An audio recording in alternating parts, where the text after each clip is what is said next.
ఎన్నికల సమరం కీలక దశకు చేరుకుంది. పోలింగ్ కు మరీ అయితే 10 రోజులే ఉండటంతో తెలంగాణ దంగల్ మరింత హీటెక్కింది. ప్రచార రథాలతో ప్రజల్లోకి వెళ్తున్న అన్ని రాజకీయ పార్టీల అభ్యర్థులు ముమ్మరంగా ప్రచారంలో పాల్గొంటున్నారు. హ్యాట్రిక్ టార్గెట్ గా గులాబీ బాస్ కేసీఆర్ ప్రచారంలో జోరు పెంచారు. బీజేపీ కాంగ్రెస్ లను టార్గెట్ చేస్తూ తనదైన స్టైల్లో సీఎం కేసీఆర్ విమర్శలు సంధిస్తున్నారు. నిన్నటి వరకు బీఆర్ఎస్ జాతీయ పార్టీ అని ఊదరగొట్టిన కేసీఆర్ ఇప్పుడు మాత్రం ప్రాంతీయ పార్టీలదే హవా అంటున్నారు. ఇంతకీ బీఆర్ఎస్ ఏ పార్టీ?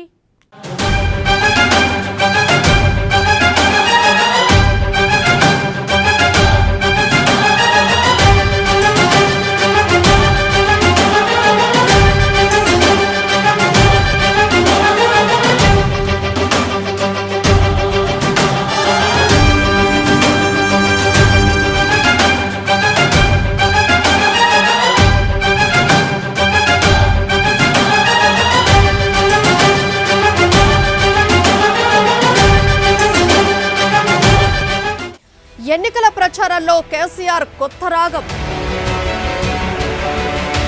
జాతీయవాదాన్ని గాలికి వదిలేసిన గులాబీ బాస్ ఈ ఎన్నికల్లో ప్రాంతీయ సెంటిమెంట్. ప్రాంతీయ పార్టీలదే భవిష్యత్ అని వ్యాఖ్యలు.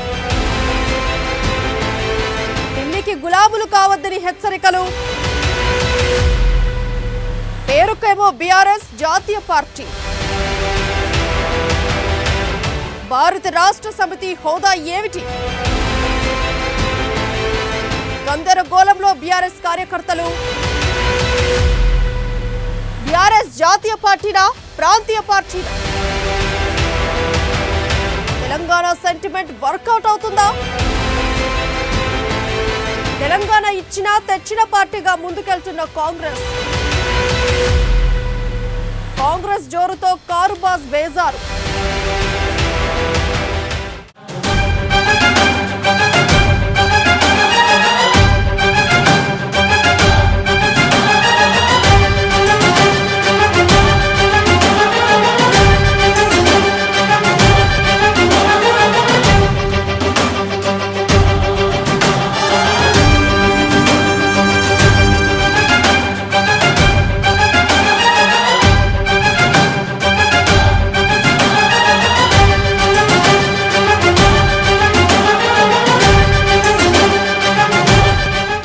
భారత రాష్ట్ర సమితిగా పేరు మార్చుకున్న టీఆర్ఎస్ జాతీయ పార్టీనా ప్రాంతీయ పార్టీనా?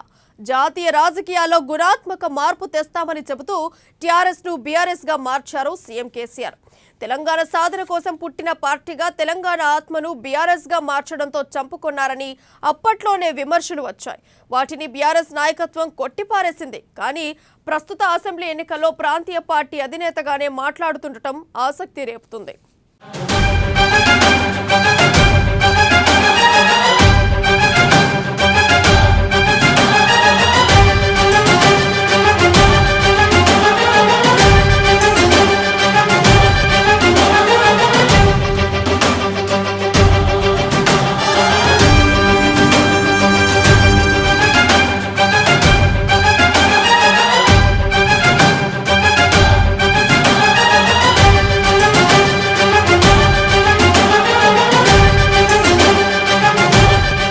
ఎన్నికల ప్రచార సభలో మాట్లాడుతున్న కేసీఆర్, కేటీఆర్, హరీష్, ఇతర నాయకులు కాంగ్రెస్ బీజేపీలపై విమర్శనాస్త్రాలు సంధిస్తూ అవి ఢిల్లీ పార్టీలని, ఆ పార్టీలకు ఇక్కడ ప్రాతినిధ్యం వహిస్తున్న వారు ఢిల్లీకి గులాములని మండిపడుతున్నారు.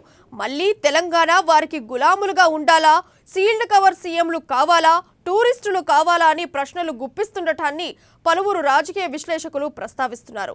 బీఆర్ఎస్ పుట్టిందే తెలంగాణ ప్రజల కోసమని అంటున్నారు. మరి దేశ రాజకీయాల్లో గుణాత్మక మార్పు కోసమే బీఆర్ఎస్ గా మార్చుతున్నామని ఆ సమయంలో చెప్పారు. ఒకటి చేసుకుంటూ మనం వచ్చినాం. అద్భుతమైన విజయాలు కొన్ని సాధించినాం. ఆ క్రమం అట్లే కొనసాగాలి. నేను మీ అందరితో కోరేది, ఎలక్షన్ రాగానే ఎవరో వస్తారు, ఏదో చెప్తారు, ఇష్టం వచ్చినట్టు మాట్లాడతారు, అలవిగాని సామెతలు చెప్తారు, ఆపద మొక్కులు కూడా మొక్కుతారు. తీర్థం పోదాంపా తిమ్మక్క అంటే నువ్వు గుల్లే నేను సల్లే, యాడికి తోలుకపోతారో తెలియదు. ఇవాళ కొన్ని పార్టీలు మాట్లాడుతున్నాయి. ఒకటే మాట మీరు గమనించాలి, దయచేసి గంభీరంగా ఆలోచన చేయాలి. కొన్ని పార్టీలు వచ్చి మాకు ఒక్క ఛాన్స్ ఇవ్వండి అంటుంది. ఒక్క ఛాన్స్ ఎందుకు నాయన, మీకు 10 ఛాన్సులు ఇచ్చిండ్రు కదా, 60 ఏళ్ళు రాజ్యం మీరే ఎలగబెట్టిండ్రు కదా, ఇక్కడి నుంచి మొదలు పెడితే ఢిల్లీ దాకా దళిత బిడ్డలు ఆలోచన చేయాలి. మనకందరికి కూడా సిగ్గుచేటు.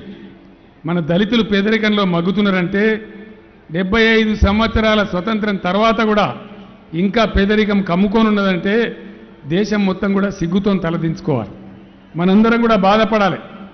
ఒకవేళ 60 ఏళ్ల కింద 70 ఏళ్ల కింద దళిత బంధు లాంటి పథకం ప్రారంభించుంటే ఇలా దళితులలో ఎందుకు పేదరికం ఉంటుండే దయచేసి ఆలోచన చేయాలి.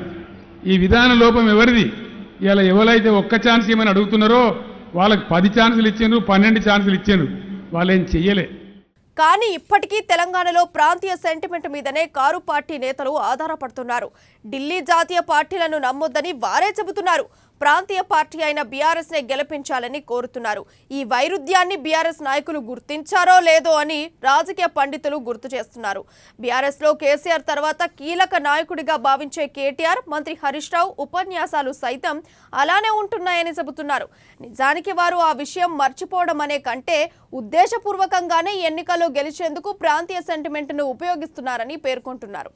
ఈ అభివృద్ధి, ఈ ప్రస్థానం, ఈ ప్రగతి ముంగట్టుకోవాలంటే తప్పకుండా మళ్ళా కేసీఆర్ రావాలి. ఒక ఆయన అంటుండు, అన్న మీకు 2 ఛాన్సులు ఇచ్చినాం కదా, మీకు 3వసారి కూడా మీకే ఏమిటికి ఇవ్వాలి అని ఒక ఆయన అంటుండు. నేను ఒక్కటే అడుగుతాను, ఇప్పుడు నిన్న అన్నం తిన్నావు, ఇవాళ అన్నం తిన్నావు, ఇక 2 సార్లు అన్నం తిన్నాను, రేపైతే పెండ తినాం కదా, రేపు కూడా బువ్వనే తింటాం కదా. 2 సార్లు కేసీఆర్కి ఇచ్చినా 3వసారి ఇయ్యా అంటే మంచిగా పనిచేస్తే మళ్ళీ ఇవాళ తప్పేంది? ఇవాళ మళ్ళా కాంగ్రెస్ వాళ్ళ చేతులు పెడితే ఏమవుతుంది? ఒకటే అవుతుంది. మళ్ళా 6 నెలలకో ముఖ్యమంత్రి, ఢిల్లీ చేతుల జుట్టు, మళ్ళా తెల్లారు లేస్తే ఎక్కే విమానం, దిగే విమానం. ఇలా బయటికెళ్ళి లీడర్లు తెచ్చుకుంటారు. కర్ణాటకని, గుజరాత్, ఢిల్లీ ఒక్క కేసీఆర్ ను ఖతం చేసేందుకు బయటికెళ్ళి లీడర్లను తెచ్చుకుంటారు. కొద్ది నెలలు వెనక్కు వెళ్తే టీఆర్ఎస్ బీఆర్ఎస్ గా మారిన క్రమంలో పలు రాష్ట్రాల్లో ముఖ్యమంత్రి కేసీఆర్ పర్యటించారు.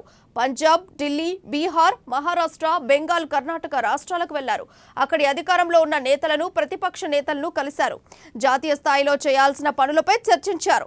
రైతు ఉద్యమంలో చనిపోయిన పంజాబ్ రైతులకు, గల్వాన్ పోరులోని అమరుల కుటుంబాలకు చెక్కులతో హల్చల్ చేశారు. చివరకు ఆయన కలిసిన నేతలెవరూ ఆయన వెంట నిలవలేదు. వారంతా ప్రతిపక్ష ఇండియా కూటమికి దగ్గరయ్యారు. దీంతో మహారాష్ట్రపై కేంద్రీకరించిన కేసీఆర్ కొందరు నేతలను హైదరాబాద్ కి పిలిపించి గులాబీ కండువాలు కప్పారు. తదుపరి మహారాష్ట్రలో అధికారం బీఆర్ఎస్ దే అనేంత దాకా పరిస్థితి వెళ్ళింది.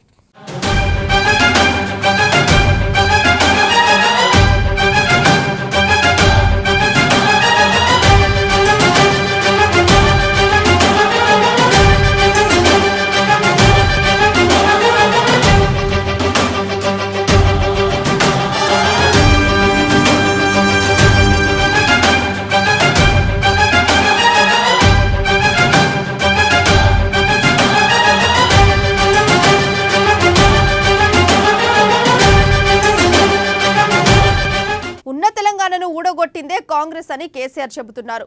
వాళ్ళ తప్పు వల్ల 58 ఏళ్లు గోసపడ్డామంటున్నారు. ప్రత్యేక రాష్ట్రం అడిగితే పిల్లల్ని కాల్చి చంపారని ఆగ్రహం వ్యక్తం చేస్తున్నారు. తెలంగాణ ఇస్తుందని ఇదే పార్టీని నమ్మామని కూడా అంటున్నారు.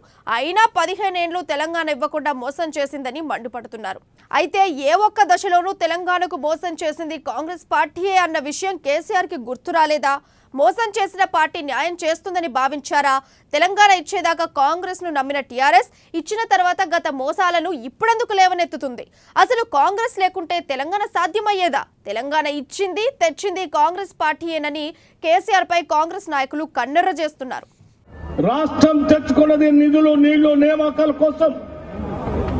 ఇటు కృష్ణా నది, అటు గోదావరి నది మధ్యలో డక్కన్ పీఠభూమిగా ఉన్నటువంటి తెలంగాణ ప్రాంతానికి నీళ్లు తెచ్చుకోవాలని కోరి కొట్లాడితే మన ప్రీతమ నాయకురాలు సోనియా గాంధీ గారు తెలంగాణ రాష్ట్రాన్ని ఇచ్చారు. దశాబ్ద కాలం అవుతా ఉంది. కృష్ణా నదిలో నుంచి ఒక్క చుక్క నీళ్లు కూడా ఈ బీఆర్ఎస్ ప్రభుత్వం ఈ ప్రాంతానికి పారించలేదు.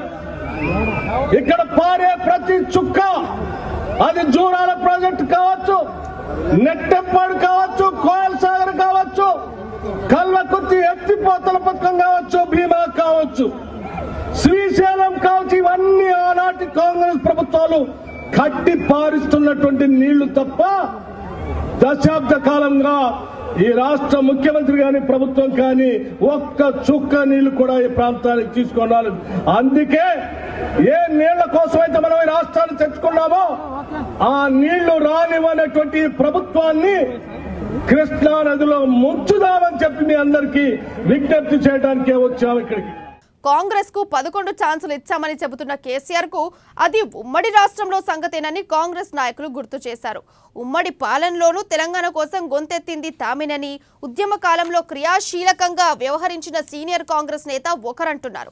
ఇప్పుడు జరగాల్సిన చర్చ ఈ 10 ఏళ్ల కాలంలో ఎవరికి ఏం చేశారు, నిరుద్యోగుల పరిస్థితి ఏంటి, ఉద్యోగుల పరిస్థితి ఏంటి, ఎంతమందికి ఇల్లు ఇచ్చారు, ఎంతమందికి బంధువులు అందాయి, అది వదిలేసి ఉమ్మడి రాష్ట్ర పాలనపై నిప్పులు చెరగటం ప్రస్తుత వైఫల్యాలను కప్పిపుచ్చడమేనని ఆయన తేల్చి చెప్పారు. సోనియా గాంధీ గారు వచ్చి మళ్ళా తెలంగాణ నియంత పాలన, కేసీఆర్ చేస్తున్న నియంత పాలనని విముక్తి చేయడానికి ఈరోజు మళ్ళా సోనియా గాంధీ గారు వచ్చిండు. మీరందరూ కూడా రెడీనేనా? ఈ నియంత పాలన కేసీఆర్ దింపుదామా? దింపడానికి రెడీగా ఉన్నారా? కేసీఆర్ దోచుకుంటుండా లేదా? మీకొక్క ఇల్లన్న కట్టించిండా? మీకు ఇక్కడ ఉన్నవారు రైతులు అందరూ ఉన్నారు, 24 గంటల కరెంట్ ఇస్తుంటా? ఏ ముఖం పెట్టుకొని అడుగుతున్నావు కేసీఆర్? ఈసారి తప్పకుండా తెలంగాణ ఇచ్చిన సోనియా గాంధీ గారికి మనం రుణం తీర్చుకోవాలి. డిసెంబర్ 9 సోనియా గాంధీ గారు పుట్టినరోజు సందర్భంగా ఇచ్చిన ఇక్కడ వచ్చిన వాళ్ళందరూ మనిషికి 100 ఓట్లు వేయించిన 100 సీట్లతోని మనం అధికారం రాబోతున్నాం. ఈ రోజు మరి కేటీఆర్ గారు అంటారు ఢిల్లీలో మీరు బానిసత్వం చేస్తారా అని. నువ్వు సోనియా గాంధీ గారి దగ్గరికి తెలంగాణ ఇచ్చినాక నువ్వు 14 మంది కుటుంబ సభ్యులతో పోయి కాలు మొక్కింది ఢిల్లీలో కాదా? ఇవాళ సిగ్గున్నదా నీకు? కేసీఆర్ గారు ఒక్కటే గుర్తుపెట్టుకో, సోనియా గాంధీని కాంగ్రెస్ పార్టీని ఒక మాట అంటా సరే నీ పార్టీని నువ్వు ఎప్పుడైతే టీఆర్ఎస్ని బీఆర్ఎస్గా మార్చుకున్నావో నీ దుకాణం బంద్ అయింది బిడ్డ, జాగ్రత్త. ఒక్కసారి కూడా మాట్లాడాలి.